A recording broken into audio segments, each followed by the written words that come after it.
ఎవరికైతే ఇంటి పక్క వారిని ఇబ్బంది పెట్టాలి, వారు నాశనం అయిపోతే చూసి ఆనందించాలి అన్న ఆలోచన కలిగి ఉంటుందో వాళ్ళ కుటుంబం ఏనాటికి అభివృద్ధి పడినట్టు లేఖనంలో లేదు.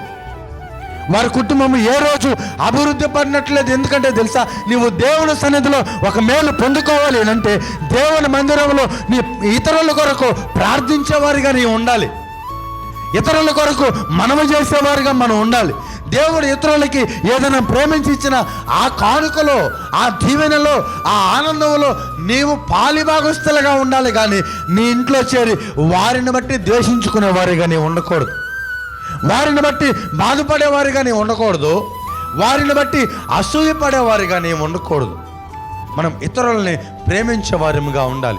అందుకని దేవుని వాక్యం అంటది, నీవు ఎప్పుడైతే నీ హృదయంలో ఇతరుల మీద ద్వేషాన్ని నిలుపుకుంటున్నావో ఆ రోజే దేవుడి సన్నిధిలో నుంచి నువ్వు బయటికి వెళ్ళిపోతున్నావు.